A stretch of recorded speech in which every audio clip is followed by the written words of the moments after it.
and Carthage are at war, but their hatred allows us to advance unopposed.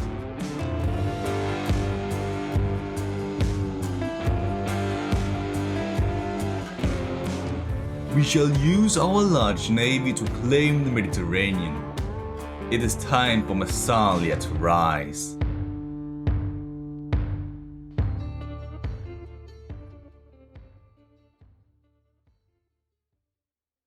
If you haven't heard of our proud city before, then I won't blame you.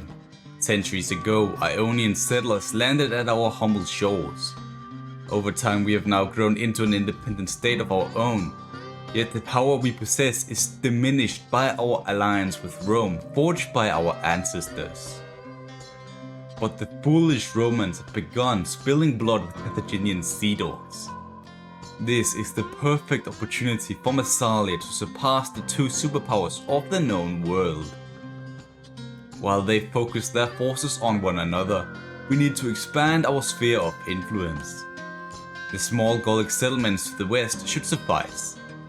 Oh, and before I forget about it, I'm a nobody, just a simple storyteller who decides the fate of this former colony, now turned nation.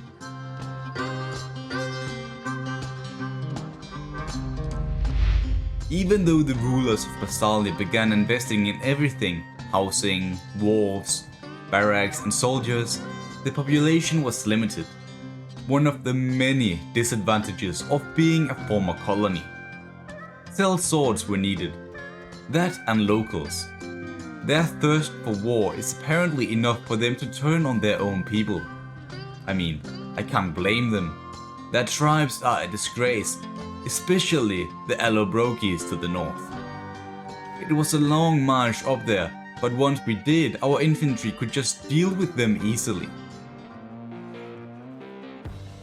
Our massive ballistae could hurtle large boulders at the enemy, crushing their bones on impact. Once they actually tried to break our lines, they ran straight into our wall of skilled hoplites. We did have the occasional show-off guy who aspired to achieve glory in the name of Ares or something, by going out of formation. But they would just be punished afterwards once the attack was over. After raiding and demanding able men to join our ranks from Lugdunum, the Massalian general disbanded his mercenaries. Loyal, or at least people with an honest reason to fight for us, is always better than men who are only in search of gold. Hence the Massalian mercy proved useful for more than just diplomacy. On their way back home, the Massalian general Eumenes followed the Rhone river. Along the way, a scout reported most of the Volcae, the dominant tribe of Nemausus, had left to go further inland. Taking the opportunity of a lifetime, these citizens now served the fast-growing Greek power. So far, the two recently occupied towns' foremost skills were farming and food production. Although it isn't gold, this gives us enough supplies to follow the Volcae, who we just made an act of war upon. The Second Army was formed in preparations for the imminent conflict.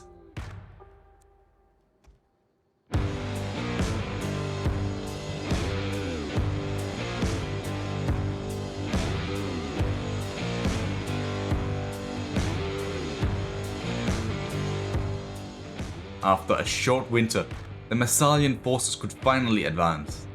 But after they got near the town of Tolosa, the main defensive army had left. Again. I don't know what is going on. I can only imagine the rumors of our Greek fighting skills precede us.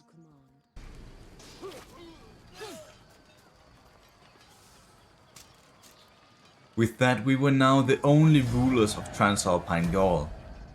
Some may say it's an achievement in itself, yet that goal is only for mere short-sighted people with a lack of ambition. Achaeans, cowards who bow down to Rome as well. If you wish for peace, prepare for war. We must push on. The Massalians believed the best place to establish its strong foundations for their future empire would be around the Pyrenees Mountains. It could act as a natural wall, helping with the protection of their core regions. But if this is to be done, their source of strength from the Mediterranean will be left behind, for now. If this is to work, the Massalians had to train the Gauls to fight like true Greeks, and give them proper armor to appear like one. May they serve us well. Eumenes executed the last Volcae forces traveling in our lands. Next up is the Tabali Tribe.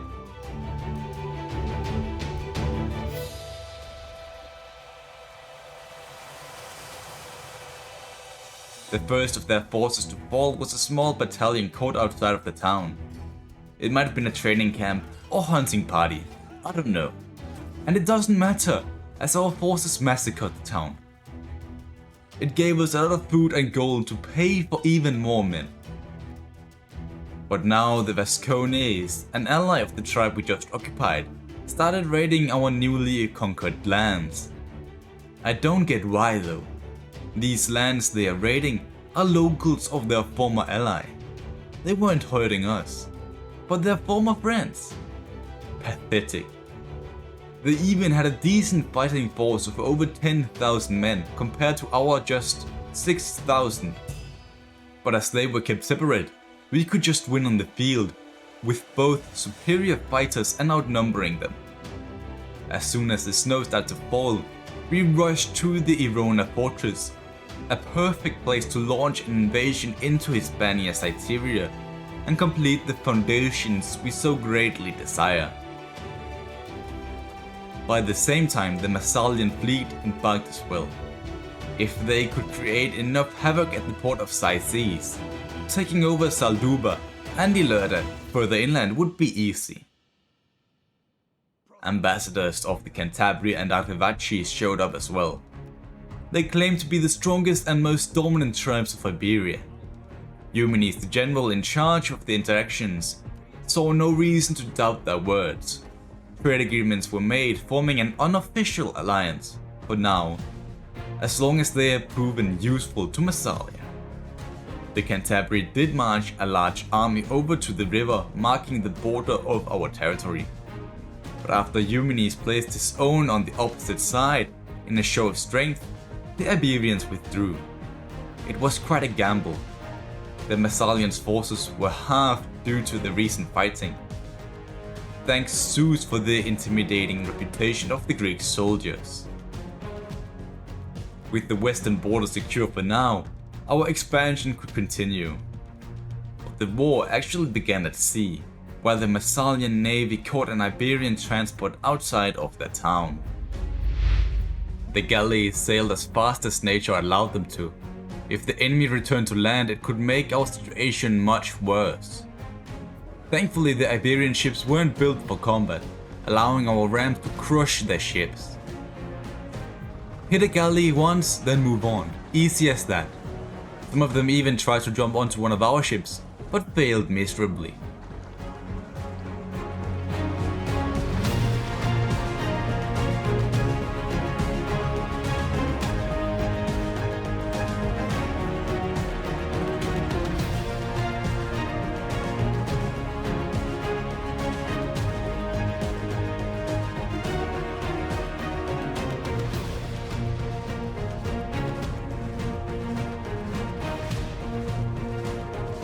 A battle as important as this one didn't take more than 3 minutes.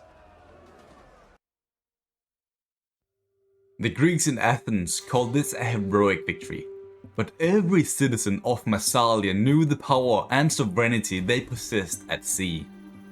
Massalia laid siege to the port in hopes of disrupting their trade. But there was an uneasy scent in the air. The Carthaginian elephant shitter Hannibal was moving around in the province. Don't be fooled. The Massalians might have shown great potential so far, yet a single strike from this man could change that in seconds. However, he wasn't their first problem, as the Ilagites made a miserable attempt to break the Greek blockade. They seized the settlement after this. A foolish move, to be honest. I know they expected the Greek allies from Emporion to help in a possible defense of the town. After all, they were right beside it. But no. They abandoned the Massalian cry for help, a betrayal the rising nation won't forget.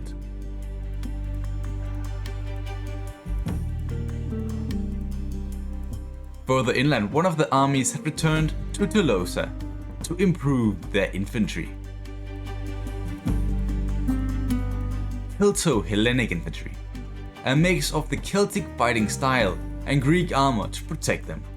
Fierce warriors only a few dared to cross.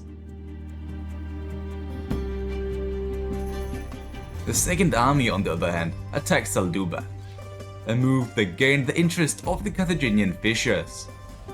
Knowing they needed to keep pushing but still protect that town, a Second Army was mustered. It was filled with Iberians who turned to our side. After a bit of logistic work, the march towards Ilerda began. On their way, they met an army trying to counter our attack. To be fair, they did get a proper strike on our ballistae, but nothing more than that. Eumenes, the general, laid siege to the town while the newly mustered army ran around to hunt down stragglers. Some may call this a gamble, as they left Salduba open for Hannibal Barca to take it. But as the second major Massalian army was within a day's march, I would dare to say it was quite safe. However, I can't say the same for Ilerda after Eumenes marched south. The Iberians used his absence and butchered every Massalian and mercenary under their banner. First the loss of the proud navy, and now a Greek army. What started as an expedition to establish proper foundations for their future empire became a war of vengeance. Thankfully, the Greco-Hellenic infantry was in a position to enact it. United and determined for revenge, Celts and Greeks alike marched in unison. Eyes locked onto the hill on which the Iberians would make their defense.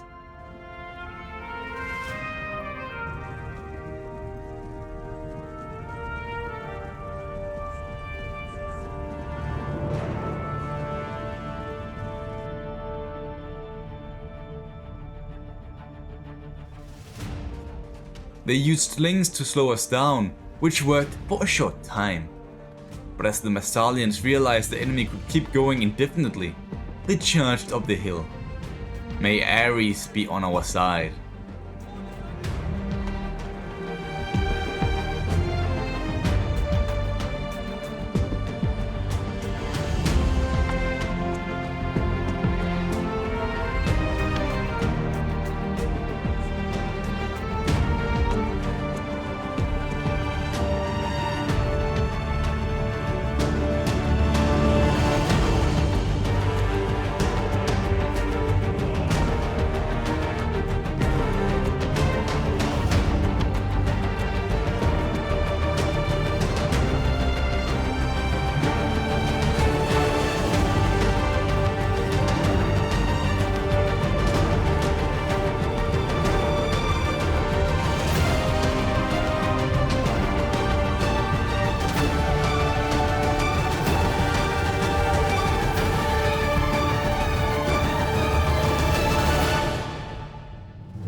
Redemption for the fallen Massalian heroes had finally been delivered.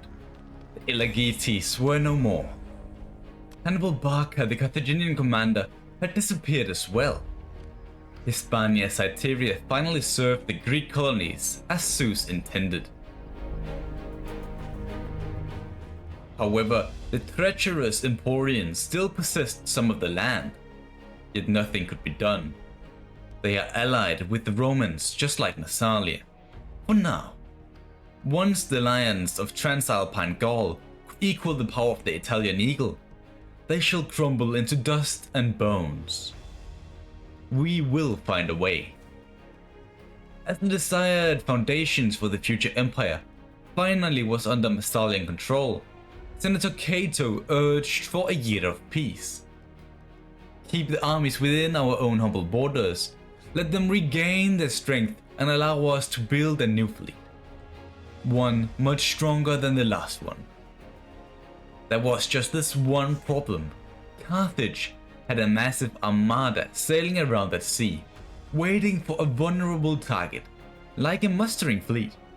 Initially, the council debated whether to increase their strength by subjugating the tribes of Iberia, but after seeing this, there was no doubt. Most notably of the senators voting in favor of a war with Carthage were Sohan and Sumari. The year at peace, like Cato proposed, will be used to prepare for the imminent war.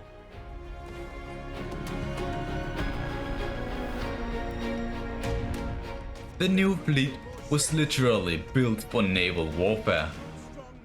Archers and firepot ships to burn down their enemies, massive assault vessels to transport elite marines for ramming or boarding if needed, and it was completed just in time. Sitting outside the port of Massalia, the Carthaginian admiral Hasdrubal attacked with a fleet of Balearic slingers. His fame might be known all over the Mediterranean, but his navy was nothing compared to the Massalians. Projectiles were flying everywhere, but the speed of our galleys were uncanny. Breaking the enemy on impact, we crushed their lines in the center, allowing our ships to circle around and hit the enemy from behind.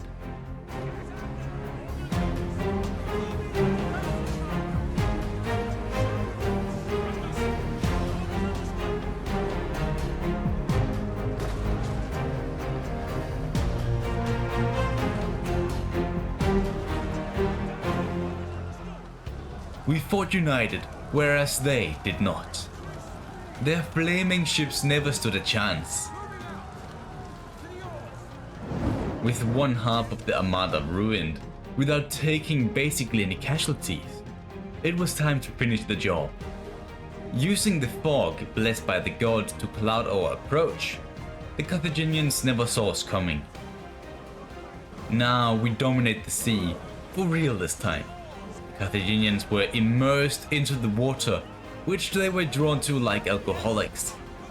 Immersoholics, as you might say, getting crushed at sea. Oh wait, I'm mixing the stories up, my bad.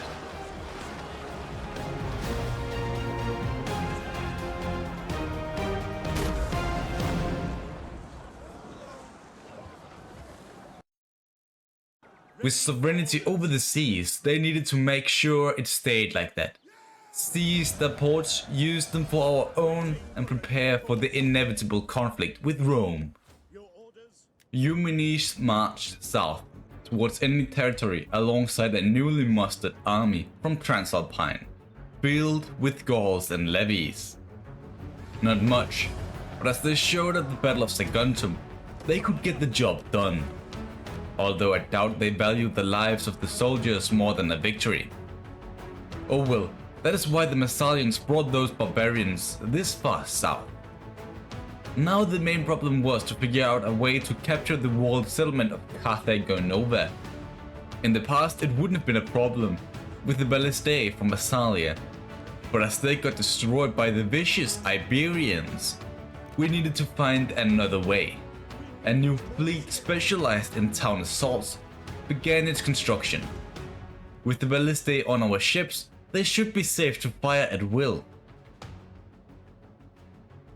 Of course, that wasn't enough for the Massalians.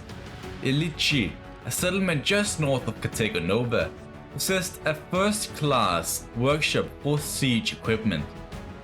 Taking it would make a future attack easy. We also spotted a new hostile fleet under construction at Ibosim. The Balearic island was outside of the reach of Eumenes, but not from our navy. They blockaded the town, waiting for the siege regiment to join in for a concentrated attack. After the occupation of Ilici, the Massalian general Eumenes also learned of two major armies protecting their prized settlement. Fearing a potential counterattack, a spy, which has been scouting the tribes of Iberia for potential allies, successfully sabotaged their supplies. Given this limited time, The Greek army hoped to complete the construction of a new ballista before an attack, but it wasn't finished in time. Mago Barca had arrived with a major host of elephants, sacred band, and Iberian mercenaries. Yet he still had to pass the streets filled with traps and guarded with heavy hoplites. They practically stormed the streets with useless bodies, just waiting for being the next to make a suicidal charge into our lines. Unknowingly, they had all fallen for our scheme. Blobbed up inside the streets, it was time to close their way out and charge.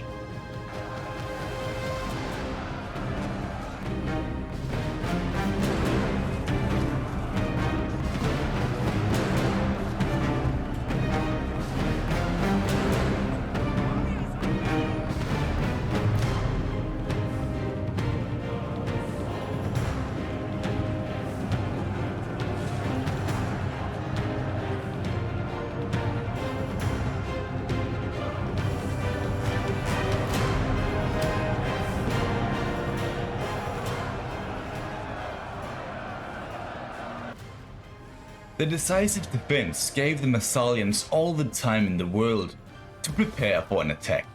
The fleet had finished the Battle of Ibosim as well, meaning they could initiate the blockade of Carthago Nova. I know for a fact Eumenes debated whether to attack or not, but decided to return into controlled territory, waiting for the second Massalian army. But as one of the defending armies had fled during the last month, he changed his mind and laid siege to the city. They did sally out, giving the Greeks a hard time, yet not enough to stop the occupation which occurred afterwards. Hispania Ulteria finally joined our ranks as well. Knowing we needed to use our momentum before the Carthaginians could regroup, our strike fleet sailed to Iole, while a few ships stayed behind to prepare transport for an invasion of the African coastline. We will come back to that later, cause the events in Iberia isn't quite over just yet. For a while now, the Council of Massalia have monitored the situation between the tribes of Iberia. We were trading with all of them, but never chose a side. Till we began our war with Carthage, that is. To ensure the safety of our core regions, we made non-aggression pacts with the Arrivaci and Tabali tribes to the north. Mostly because they were our neighbors, but also because they seemed relatively competent compared to all the other barbarians. But as time flew on, the balance of power seemed to change. The Lusitani, a warlike tribe to the western edges, had expanded its borders a lot and intended to do it even more. They were fighting the Estruries and, more importantly, the Vacaei. If they could win these wars, they would become the dominant power of Iberia and eventually challenge us. Not wanting this to happen, we made an agreement to break our trade deal in exchange for gold. We were now on the good side of all the tribes of Iberia. Fast forward to our current date, while the Lusitani were on the brink of war with the Arrivaci. A massive problem, as the Massalians had just signed a military access pact to walk through their lands. You see, it was needed for Eumenes to reach the Carthaginian settlement of Gadir, but that isn't important. However, the fact that an all-out Iberian war broke out after this was. It was basically the Lusitani against the Estruries, Cantabri and Arrivaci. It was clear to every man and their mother who would win this war. Where the Massalians had in secret supported both sides, it was time to choose. We traveled to the Arrivaci, asked for a defensive alliance while offering to break all our ties with the Lusitani. This alliance will surely become handy for our inevitable war with Rome. A perfect scheme that made us pacify Iberia without wasting further Massalian blood. We captured Gadir, officially kicking out the Carthaginians of Iberia and securing the safety of that peninsula. with that, let's focus on our invasion of Numidia. Our Celto-Hellenic forces stood ready at Carthago Nova to board their transports. The journey required so many supplies that emptied the reserves of the entire province. To be fair, the travels did take 3 months.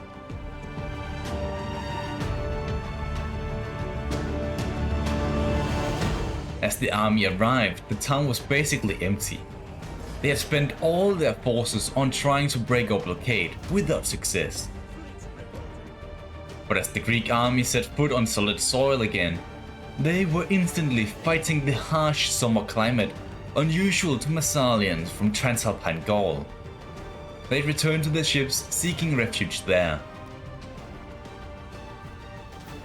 At the same time, it came to their attention the Romans were on an all-out assault on the Carthaginian heartlands, already taking one port away from them.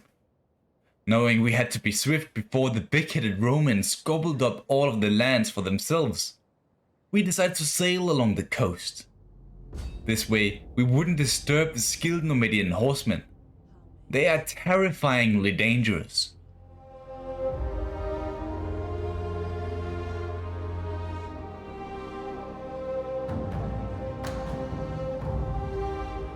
We landed at Ubon, occupied the town, and stayed there. During winter, the climate was a lot more comfortable. Apparently, this move seemed to gain the attention of the defending forces of Carthage, with them rushing towards us even though the Romans besieged their prized capital.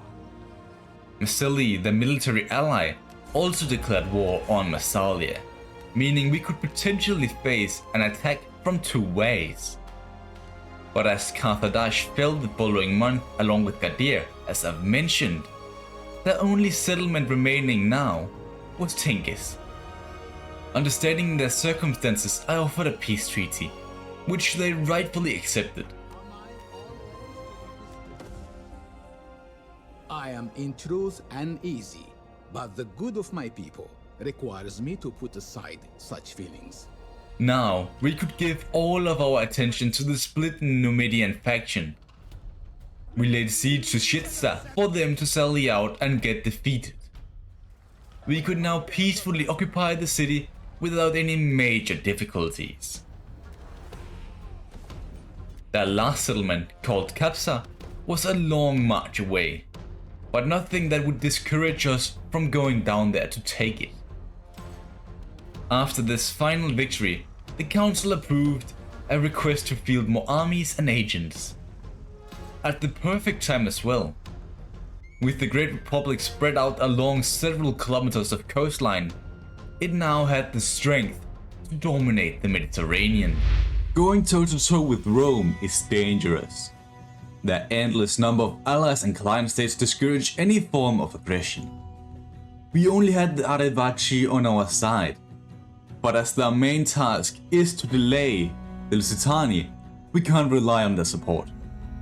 The Council of Massalia knew the solution was in Africa, the Igari men to the south and Carthage, our former enemy, to the west. Not to forget the Massalia, the sad ally of Rome who suffered from a worse illness. They are basically being suppressed by the Latins. Pyrrhus recommended we Hellenize their lands and use their manpower to join our armies.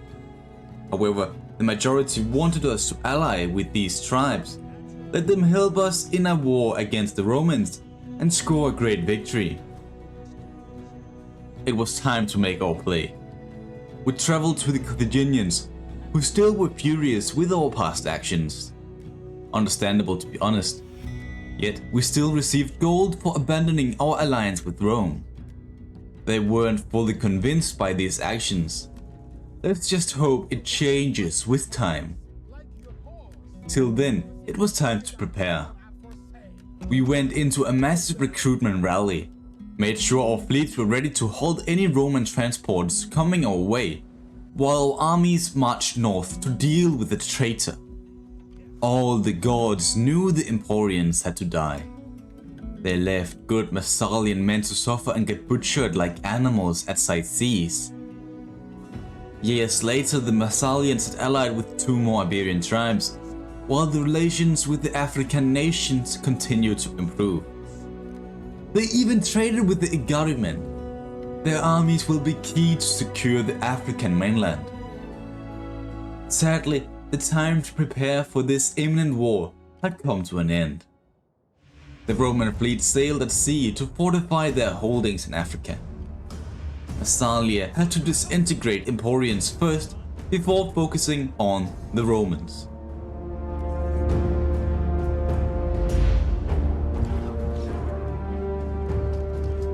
Their first few armies were decisively defeated by one of our new regiments. They kicked them out of Sicily, finally showing them what happens when you betray Massalia. They probably only stayed in that region just to taunt us with their past deeds. Pathetic. After that, the assault on their city began.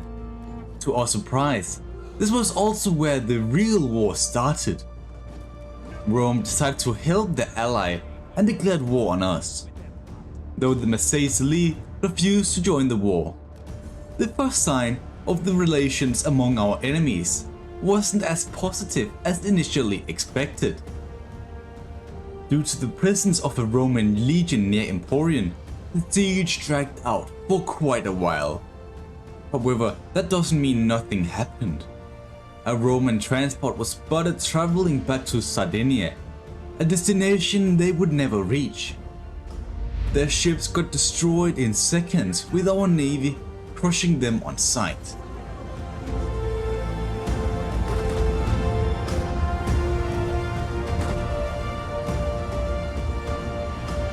The Massalians only lost 15 men that day due to mismanagement of the oars. A true tragedy is how that one man got hit in the head by an oar as someone turned and fell into the water right in the path of another galley. A waste of good manpower, if you ask me. Our second fleet went on to guard the waters between Carrales and Carthage. No ship should cross there and reach our core regions. A key position to hold. We made our last strike on the Emporians after a decisive victory over their navy, leading to a complete blockade of the city. The Romans did help with an honorable defense, but it never turned into any major problems. We could finally march through their massive gates to call it our own. A strong fortress that shall keep our farmland safe. Let's just hope it won't be needed, but we can never be too safe. An act of satisfying revenge, if you ask me. Yeomanis who always led the Massalian forces to battle decided to capture the remaining Romans still roaming the land. Publius Cornelius Scipio the Elder, father to the man of the same name who conquered Carthage prior to this, for the Romans got captured and executed that day. This violation against the Romans started the first counterattack from their side. While most of our focus was on clearing out the western regions from enemies, the Romans advanced on our African towns by land, snatching Ubon away from us.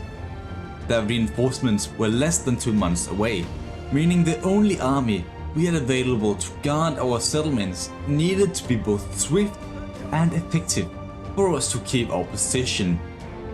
The battle was a lot harder than expected.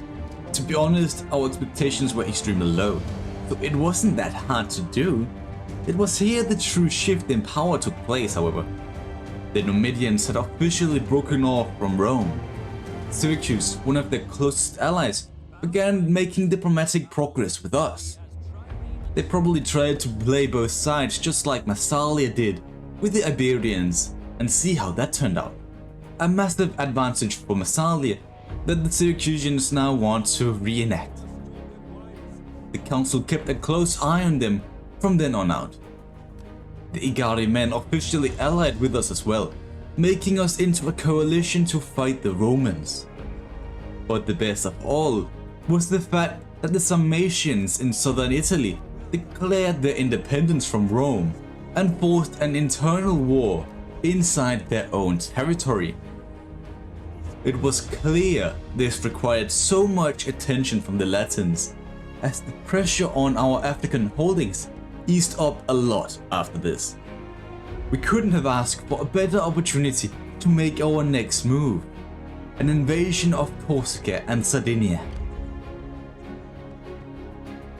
There was just this one problem.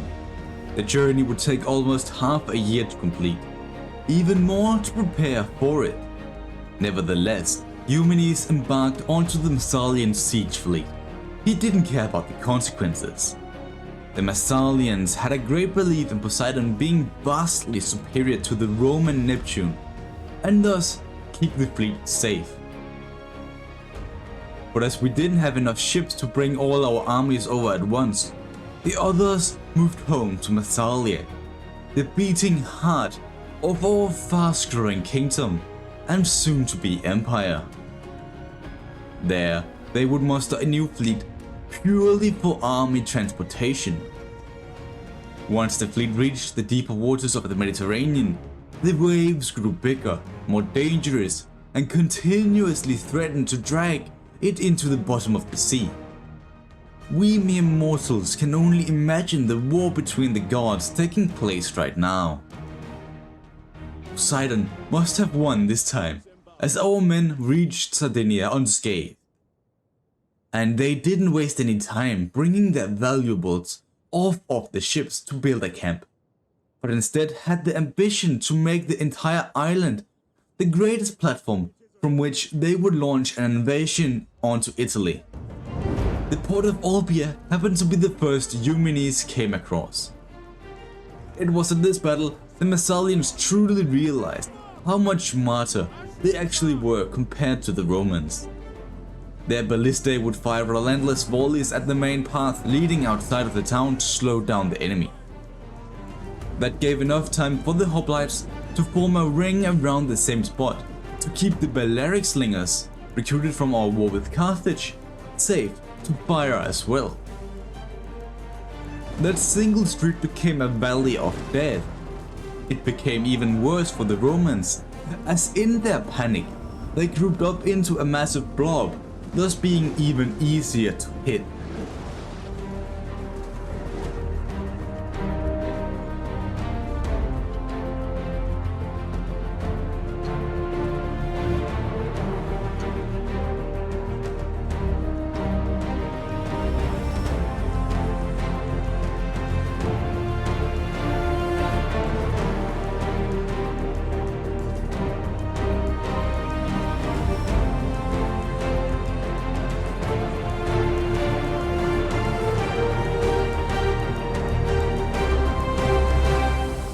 With the Massalians only losing 8 men during that battle, we were stronger than ever to deal with the real challenge in Caralis. But first, we had to wait for our second invasion fleet that took its time landing at Corsica. A stupid idea, as winter arrived next month to slow down the invasion even more.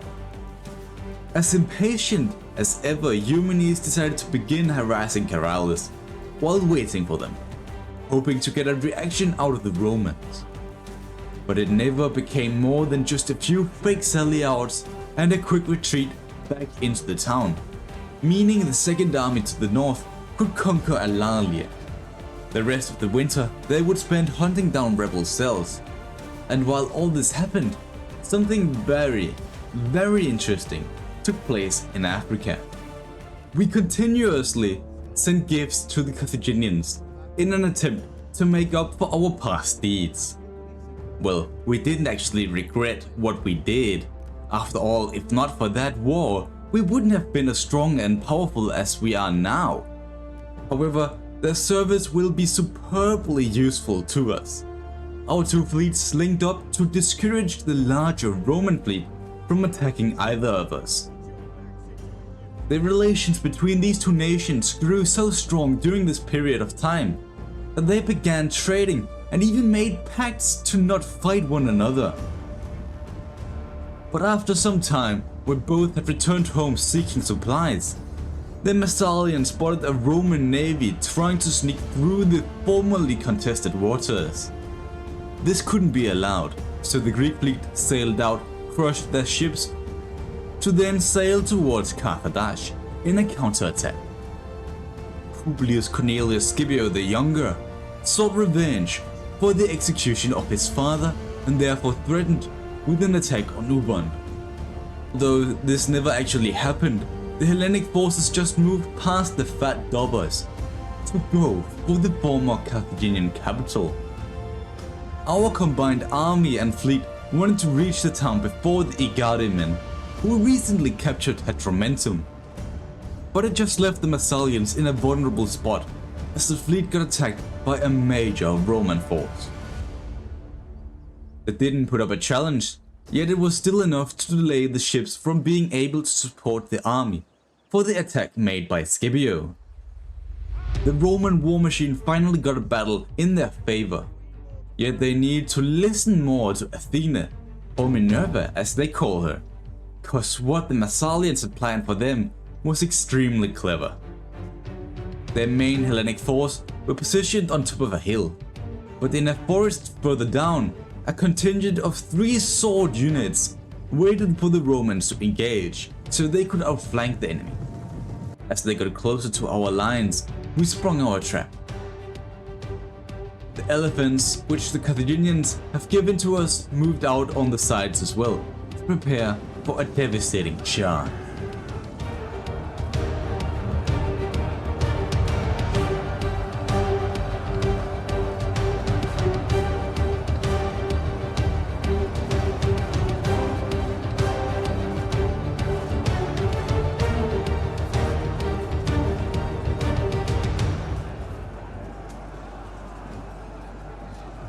After a decisive victory over the Romans, our great sacrifice proved to be wasted. The Igarimen had besieged the majestic city only worthy of being ruled by Massalia. Once again, the Massalian schemes came into use, a trick we learned from our former Emporian traitors. We placed our army near the town, acting as if we wanted to help them, but as the attack was about to take place, the Greek forces stayed away. Some may call this a double standard. However, as history is written by the victors, our great reputation will persevere. I should probably also mention how we lost one of our fleets in a major battle, but again, that will be forgotten in all of our other victories. With Africa secured, the same happened to Sardinia. Caraldus was liberated, meaning our platform for the great invasion was ready. We quickly dispatched spies to Sicily to see if the path was clear. After the confirmation of it being so, we set sail once again.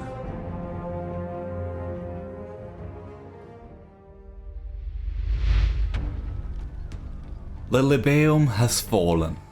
Our African army became the first Massalian force to set foot upon Sicily. Now it was time to bring the others over too.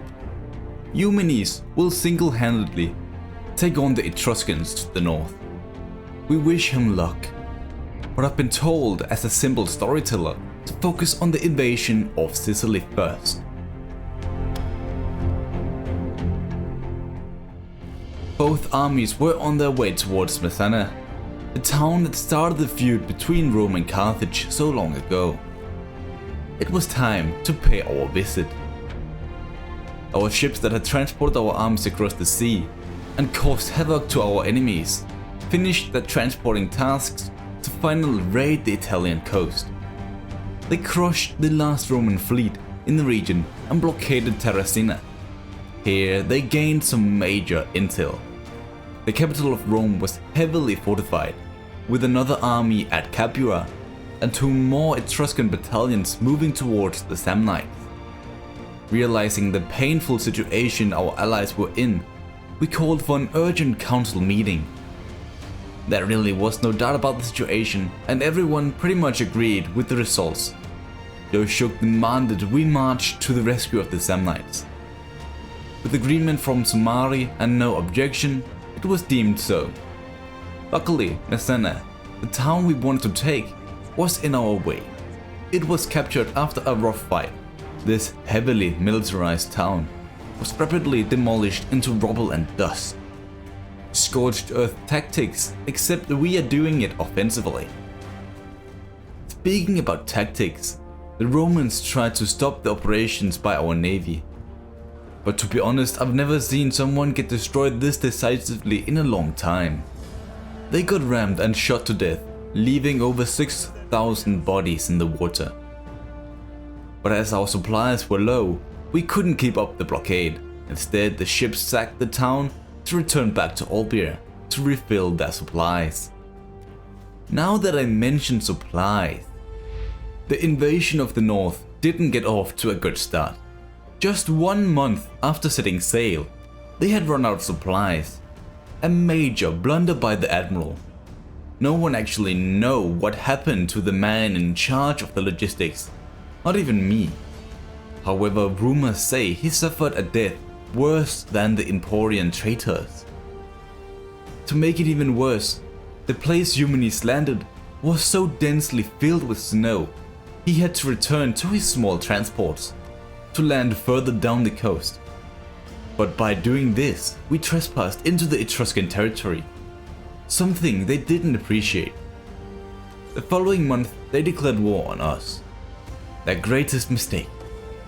Yet after all of our struggles so far, our men were still excited and fueled for a fight.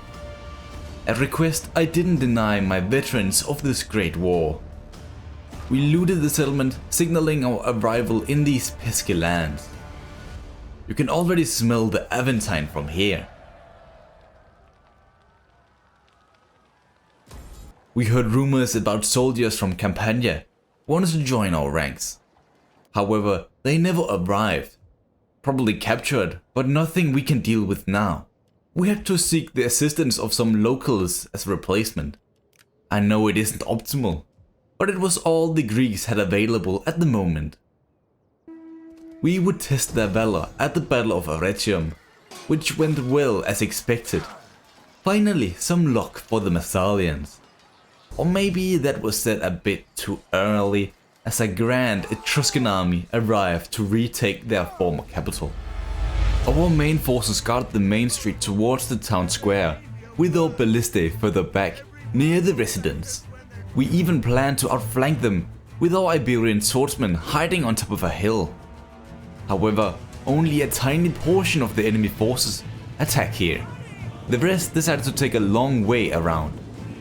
Their incredible numbers had to be stopped before they reached our ballistae. This was the true test for our local levies.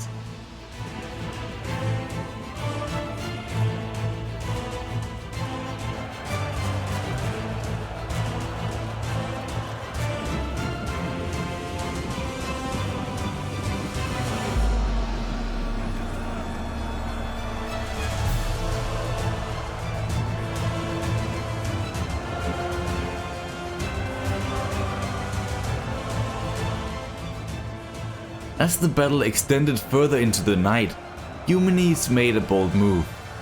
He turned his massive siege equipment and ordered it to fire straight into the fighting blob, hitting both Etruscans and Massalians alike.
After our heroic defenses of the town, a rebellion erupted at Pisa in the north, the opposite way of where we actually needed to go. As a result of this, Eumenes cleverly split parts of his army to deal with the threat, while he pushed towards the east coast. Even with our armies being split, Pisarum wasn't a threat. We even found a tribe in Cisalpine Gaul that hated the Romans as much as us. Trade and other relations were quickly formed to secure a prosperous future. But there was no time to waste. Our offense had to continue. After this much slaughter in the north, we finally had to slow down. Not by the will of our Massalian generals, but rather because they feared to be pincered by the Roman legion. The Eumenes couldn't finish off the Etruscans, as that would threaten Rome, forcing the defending army to move out. Furthermore, these recently conquered ports at the east coast would also be vulnerable to naval attacks and an assault from the legion at Corfinum. It was time to lick our wounds for a bit. Thankfully, the Etruscans asked for peace, which we rightfully accepted. But while that happened, let me return to the south once again.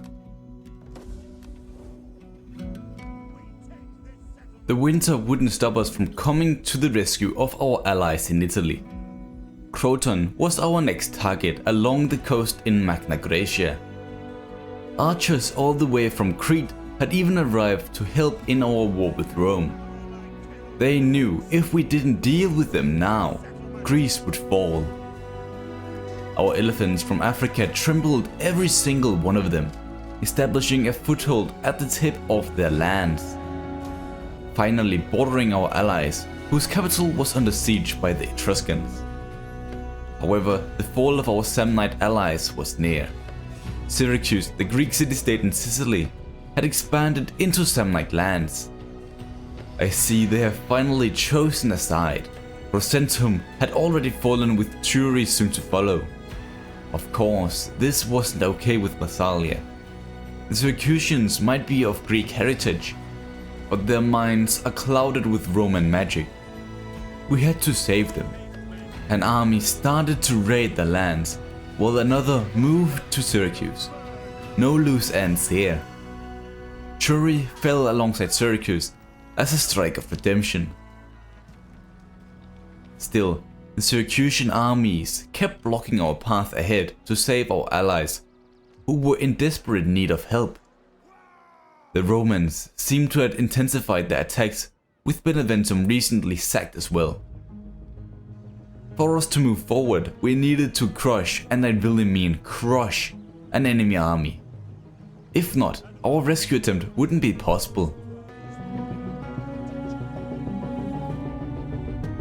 To our luck, that opportunity seemed to arrive as a Syracusan army tried to break our blockade. They failed just like everyone else. This gave us a perfect chance to subjugate the Greek state and make them see the true path once again. As our second army that conquered Syracuse returned back to Magna Graecia, we continued our attack.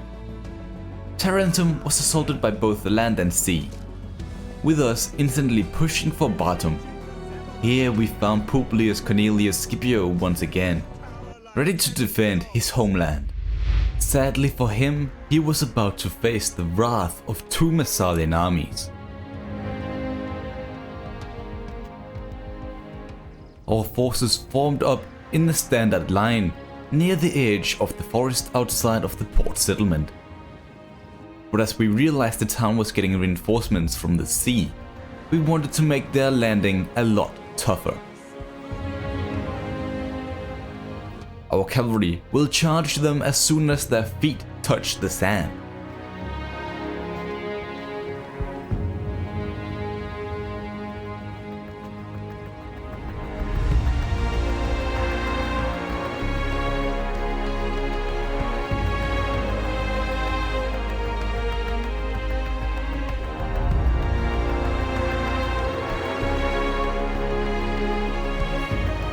As our army closed in on the town, the battle began.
As our cavalry had dealt with the marines, it was time to finish the job and bring out the big guns. The mass charge of our elephants caused a mass rout among the defending army, scoring a great victory.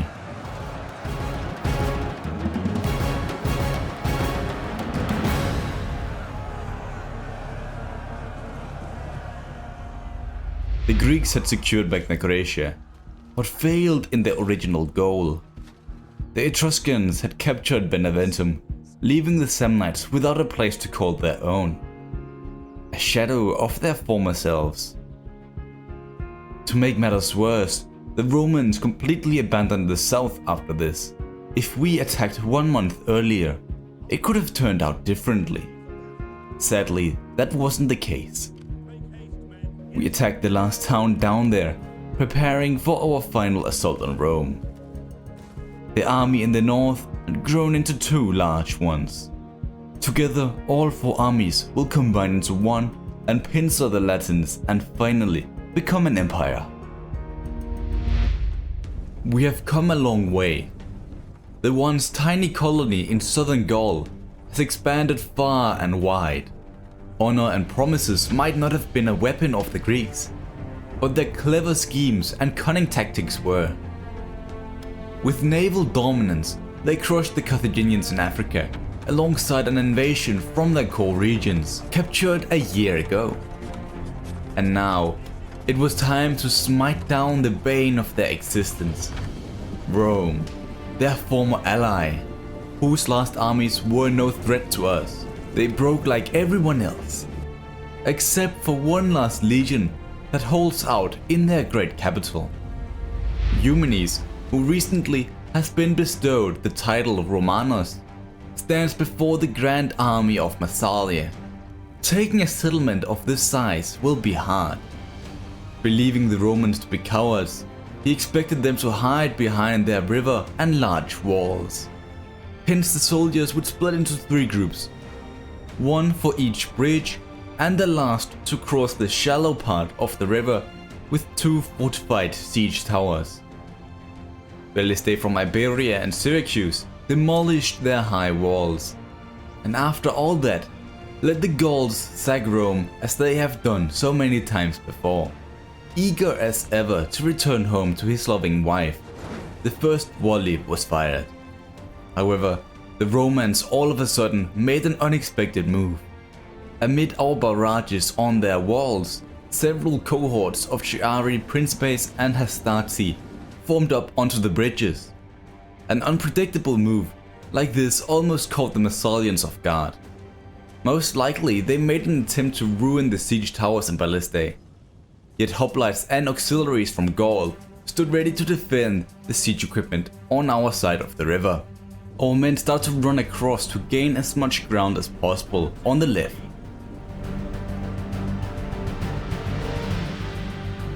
But on the second bridge, warhounds were released to engage the eager Gauls. They were quickly followed up by heavily armored Principes and Etruscan Triarii to fight us off.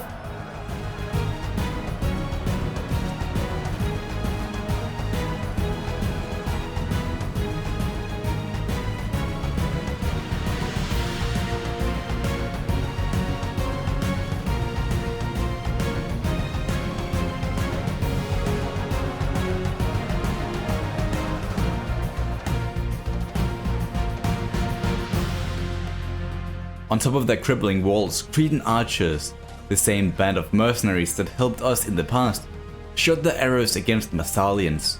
Just another way to prove you can't trust someone whose religion is gold. However, the Romans started to give up ground on the right bridge, falling back into the range of their defense towers. With our already tremendous losses, Eumenes Romanus knew another stalled conflict in this death trap only could lead to despair and a humiliating defeat. But then he saw something in the distance. A third bridge, large enough to carry the weight of our cavalry. The orders were given and they rode out, appearing behind the Roman forces to score a close victory on the Massalian left.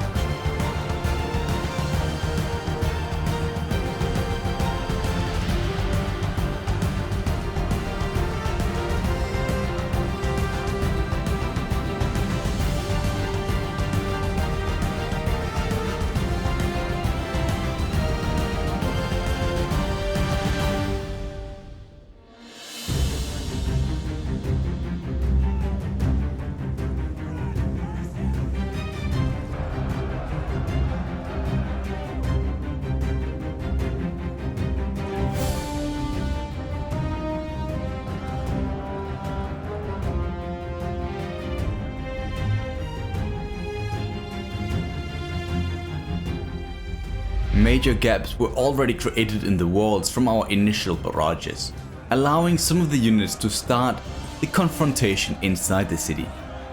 However, the battle in the center was still up in the air. Nevertheless, Eumenes Romanus commanded the towers to approach.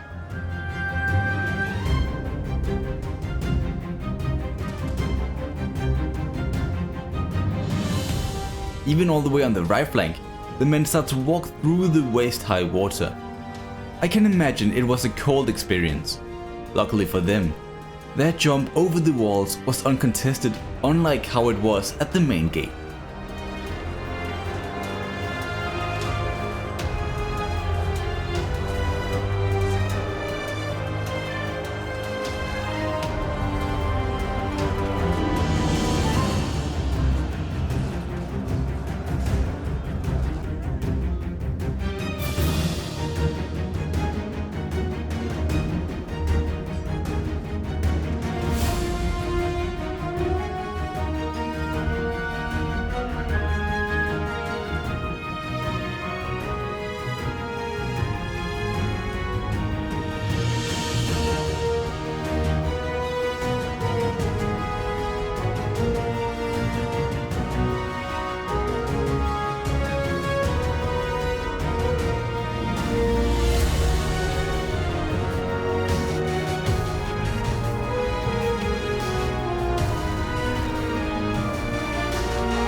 With the walls mostly captured and the Romans falling back into the streets, our men killed the last few, still unable to reach it.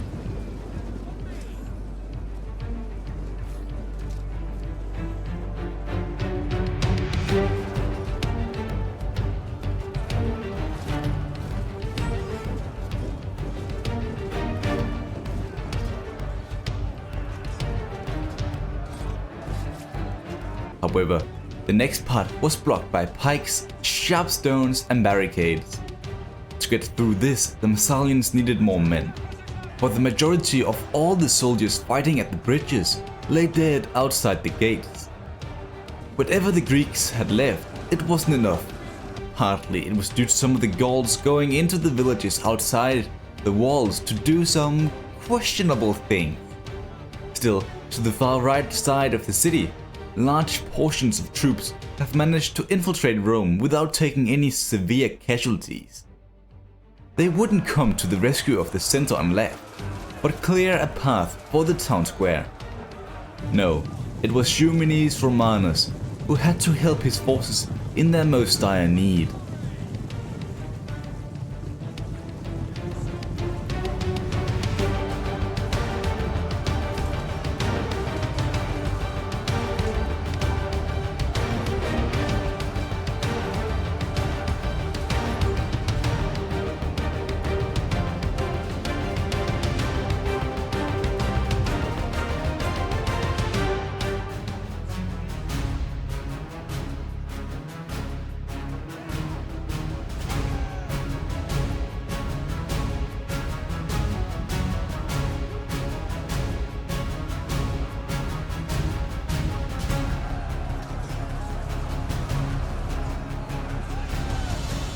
Reading the writings on the walls, the last Principes and Equites decided to give up the last inches of ground they could and returned to the town square.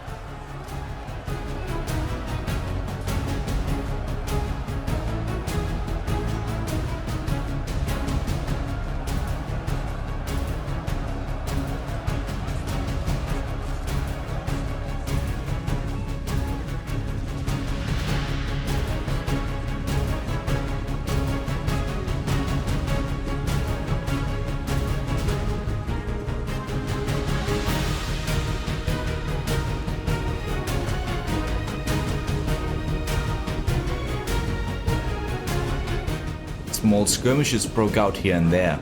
Nothing major because all knew where it would go down.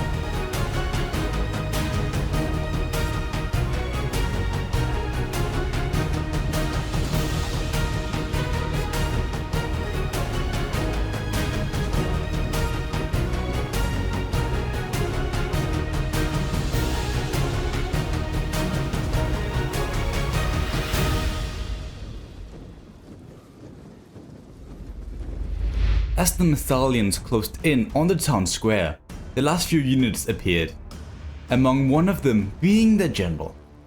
Fully well knowing the Greeks took their sweet time to encircle their position, they could just stand there and wait for the final strike. Once they were ready, the final battle began.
With the last Romans forced out of their own capital, watching from the distance how the beating heart of what they held so dear fell into the hands of Massalia.